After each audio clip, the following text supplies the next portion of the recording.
그 아이의 진짜 성을 아는 사람은 단 2명뿐이었거든요. 박영란은 그 사실을 너무 늦게 깨달았다고 생각했는데요. 아이가 잠든 새벽마다 작은 등을 켜두고 숨소리를 세어가며 버텨내던 몇 해가 있었습니다. 은호가 왜 자신에게서 눈을 떼지 못하는지, 왜 늘 불안한 눈으로 어른들의 표정을 읽으려 하는지 영란은 알 것 같으면서도 모르는 척했었더라고요. 그게 어른이라는 이름으로 할 수 있는 최소한의 보호라고 믿고 있었는데 그 보호막을 제일 먼저 찢고 들어온 사람이 바로 성이었습니다. 조옥래가 쓰러져 병원 침대에 누워있는 동안 세 사람의 시간은 이상하게 비틀려 있었는데요. 한 사람은 오래 숨겨온 비밀을 지키려고 발버둥치고 있었고 한 사람은 묻어둔 과거를 거래하려 들었습니다. 그리고 마지막 한 사람, 아직 아무것도 모르는 은호는 어른들 사이를 서성이며 자신이 모르는 이야기가 너무 많다는 사실만을 막연하게 느끼고 있었고요. 어느 날 저녁 박영란은 집 앞 골목에서 낯선 기척을 느꼈습니다. 저녁 공기가 유난히 무거운 날이었는데요. 가로등 불빛 아래에 서 있는 여자의 실루엣이 이상하게도 익숙했습니다. 가까이 다가가니 오래전 이름만 들었던 얼굴이 또렷하게 드러났습니다. 바로 성이었습니다. 많이 달라졌네요.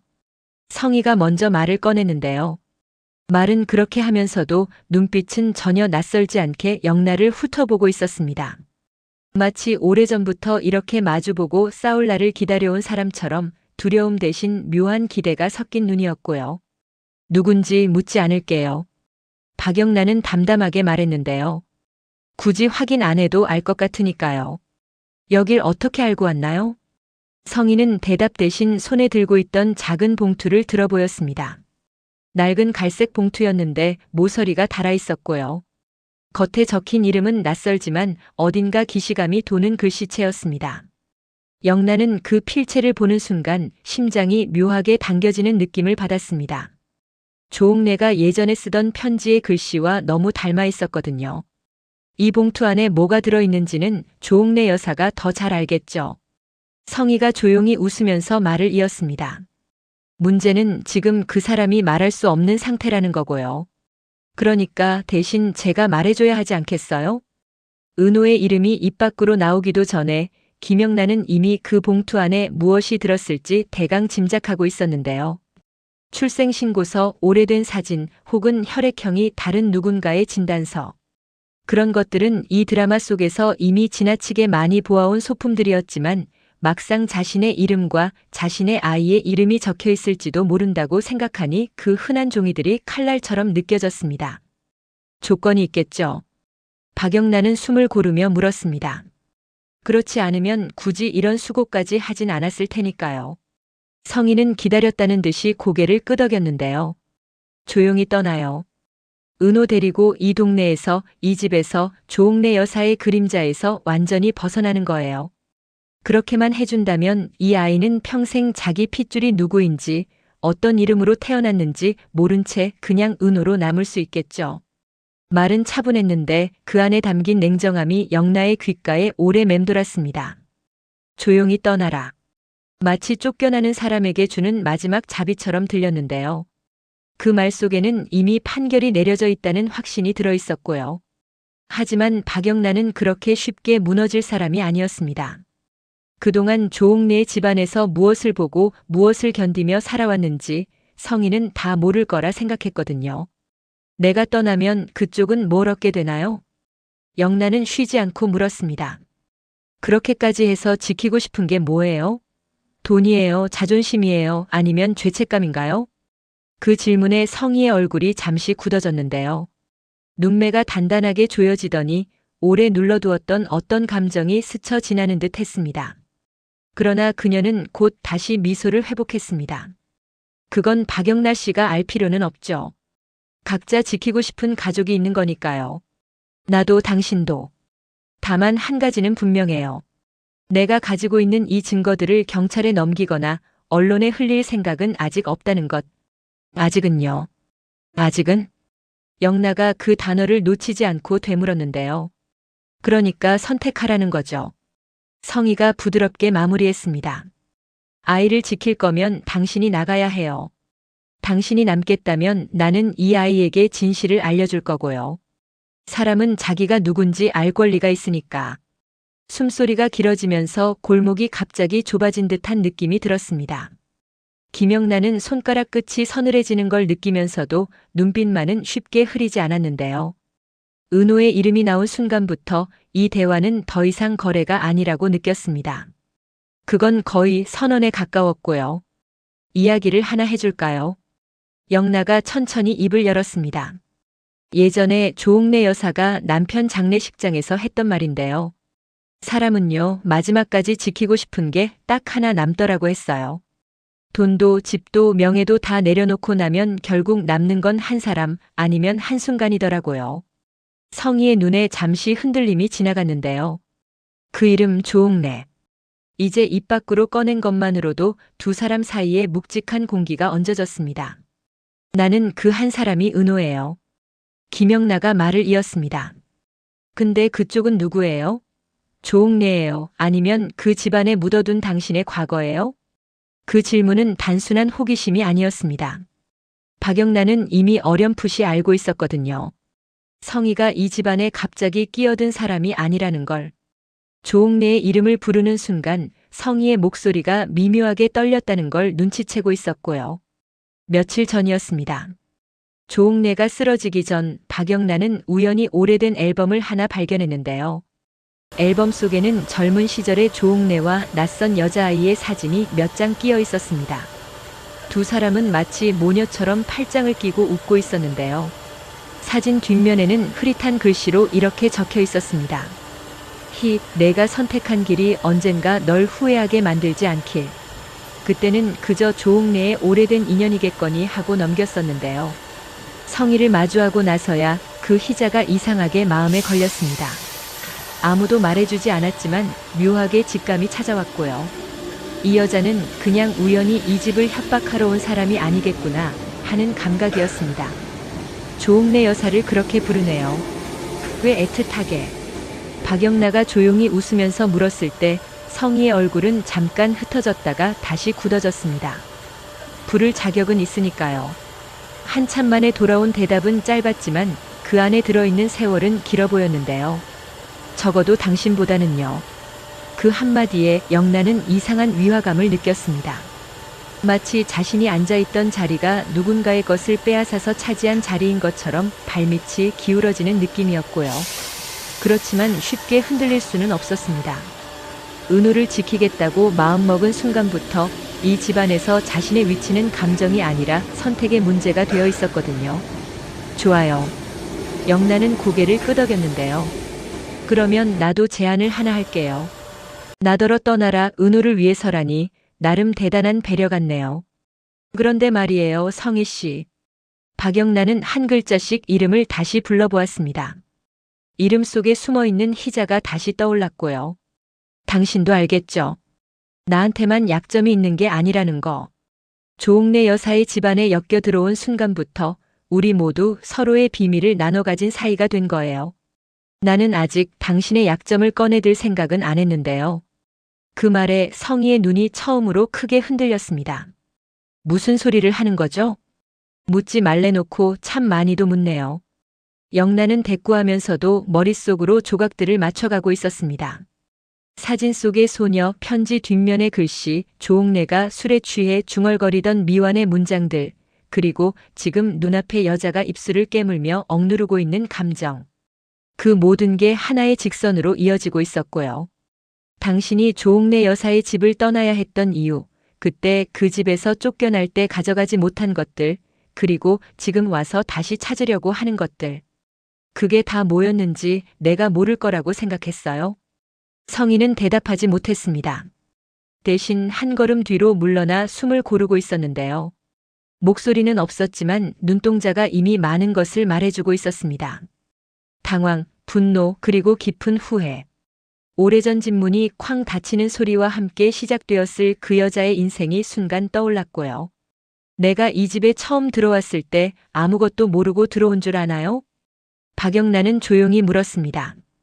은호를 안고 문 앞에 섰던 날 조옥래 여사가 왜 그 아이를 한참 동안 안지 못했는지, 그 눈빛이 왜 그렇게 모순투성이었는지 나도 이상하게 생각했었거든요. 반가운 듯, 미안한 듯, 그리고 마치 누군가를 대신 보는 듯한 눈빛이었어요. 그때는 자신을 향한 미안함이라고 생각하고 넘겼습니다. 하지만 지금은 아니라고 분명히 알고 있었고요. 당신이 거래를 시작한 순간부터 이건 단순한 협박이 아니게 됐어요. 영나가 천천히 말했습니다. 이건 서로의 죄책감을 겨누는 싸움이에요. 아이 하나를 가운데 두고 누가 더 오래 버티나 지켜보는 싸움이 된 거예요. 골목길 공기가 차갑게 식어가고 있었는데요. 두 여자는 잠시 말을 멈추고 서로를 바라보기만 했습니다. 침묵 속에서도 싸움은 계속되고 있었고요. 오히려 말이 없는 그 순간이 더 위태로웠습니다. 누군가 먼저 눈을 피하면 그 순간부터 밀리기 시작할 거라는 걸 둘 다 알고 있었거든요. 좋아요. 어디까지 아는지 한번 들어보죠.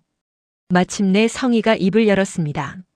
목소리는 조금 갈라져 있었지만 그 안에는 여전히 포기하지 않은 사람이 버티고 있었습니다. 당신이 아는 게 진짜인지 아니면 그냥 짐작인지. 김영란은 미소를 지었습니다.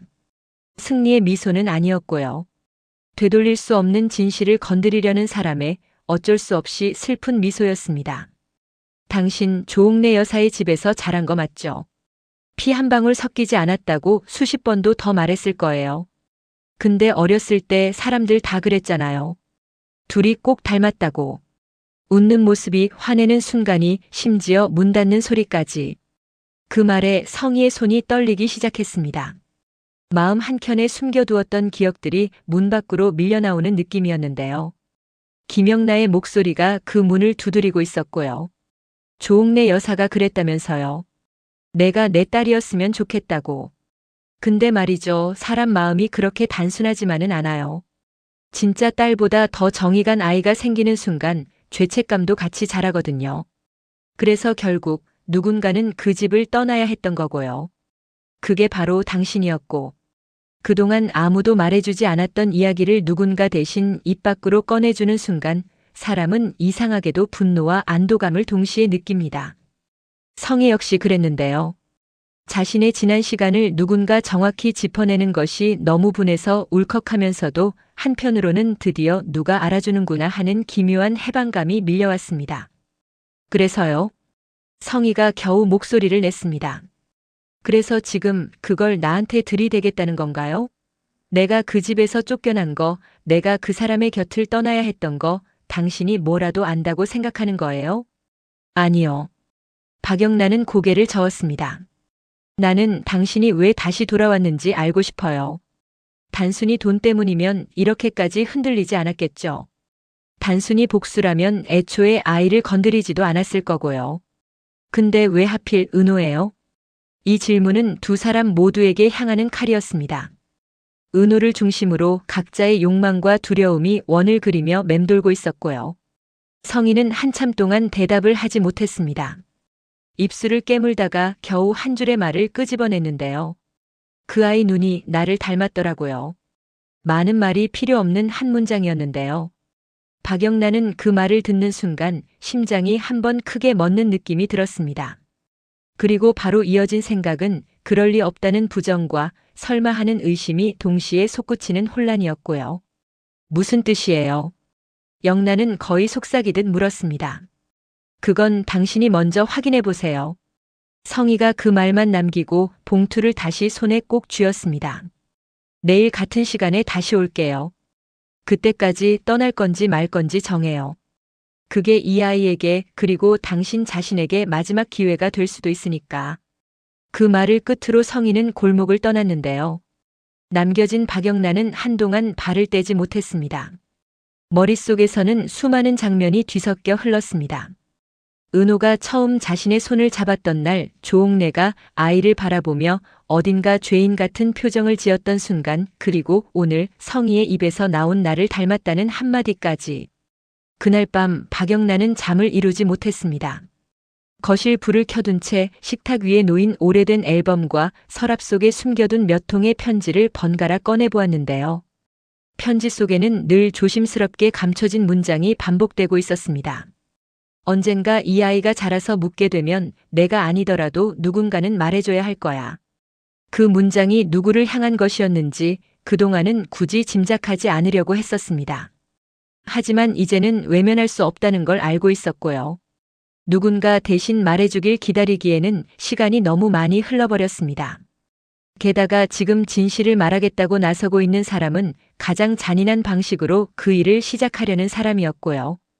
다음 날 박영란은 혼자 병원을 찾았습니다. 조옥래가 누워있는 병실은 여전히 조용했는데요. 기계음만이 일정한 리듬으로 흘러나오고 있었습니다. 영란은 오랫동안 그 곁을 지키다가 마치 잠든 사람에게 속삭이듯 조용히 말을 걸었습니다. 여사님, 성혜 씨가 왔었어요. 그 아이 말이에요. 우리가 서로 다른 진실을 들려주겠다고 싸우고 있는 것 같아요. 누구 말이 진짜였는지 여사님만 알고 계시겠죠. 근데 아무 말도 안 해줄 거예요? 대답은 돌아오지 않았습니다. 하지만 조옥래의 손등 위로 떨어진 김영란의 손이 이상하게도 따뜻하게 느껴졌는데요. 마치 지금이라도 눈을 뜨고 그만해라, 다 내 죄다라고 말해줄 것만 같은 느낌이었습니다. 그렇게 병실을 나오는 길에 김영란은 한 가지 결심을 했습니다. 자신이 떠나지 않겠다는 아주 단순하지만 굳은 결심이었는데요. 누군가에게 자리를 내어주듯 도망치듯 떠나는 삶은 이미 충분히 살아봤기 때문이었습니다. 이번에는 누군가의 비밀을 지키기 위해 도망치는 대신 온전히 자신과 은호를 위해 싸우기로 했고요. 그날 저녁 다시 약속했던 시간이 되었을 때 골목에는 어제와 똑같은 자리에 두 여자가 서 있었습니다. 그러나 달라진 것이 하나 있었는데요. 이번에는 먼저 말을 꺼낸 사람이 김영란가 아니라 성희였습니다. 결정했나요? 성희가 물었습니다. 떠날 건지 남을 건지. 남기로 했어요. 김영란은 주저없이 대답했습니다. 그리고 숨기지 않기로 했고요. 적어도 이 아이 앞에서만큼은. 그 말에 성희의 눈빛이 조금 흔들렸습니다. 예상했던 답이 아니었던 듯 했는데요. 그렇다고 해서 바로 물러날 사람도 아니었습니다. 그럼 이 아이에게 말해주겠다는 건가요? 당신 입으로? 너는 내가 생각하는 것보다 더 복잡한 피를 타고난 아이야라고. 언제까지고 숨길 수는 없잖아요. 영란은 담담하게 말했습니다. 당신 말이 맞아요. 사람은 자기가 누군지 알 권리가 있어요. 다만 그걸 누구 입에서 어떤 얼굴로 듣느냐에 따라 상처의 깊이가 달라지겠죠. 나는 은호가 낯선 사람의 입에서 그 말을 듣게 하고 싶지는 않아요.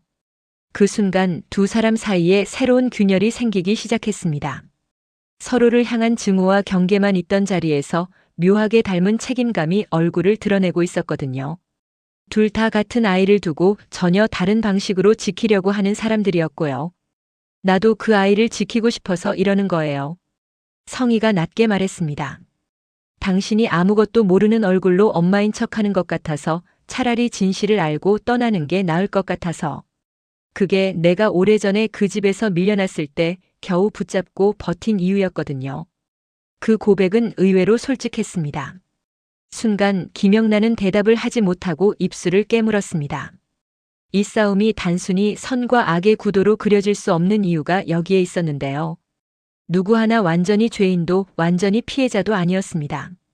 모두가 각자의 시간 속에서 최선이라고 믿던 선택을 했고 그 선택의 결과가 지금 한 골목에 모여버린 것뿐이었고요. 그래서요. 영란은 조심스럽게 물었습니다. 그렇게까지 해서 결국 원하는 게 뭐예요? 아이를 데려가고 싶은 거예요? 아니면 그냥 우리가 무너지는 걸 보고 싶은 거예요? 성희는 잠시 침묵하다가 아주 천천히 대답했습니다. 나는 내 자리를 돌려받고 싶은 거예요. 이 집에서, 이 가족 안에서 나한테도 한 번쯤은 선택받을 권리가 있었다는 걸 누군가 인정해줬으면 해서요. 그 말에 김영란은 다시 한번 숨이 막히는 느낌이 들었습니다. 그리고 동시에 깨달았습니다. 이 싸움이 어디까지 갈지 정확히 알 수 없다는 사실을요.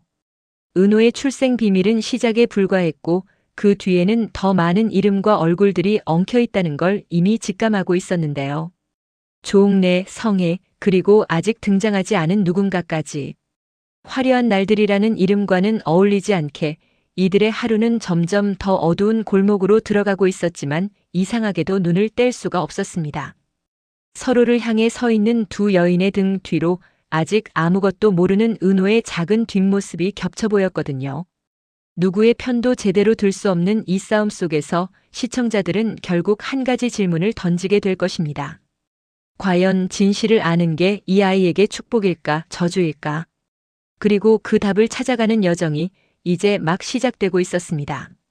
시청해주셔서 감사합니다. 여러분의 구독, 좋아요는 영상 제작에 큰 힘이 됩니다.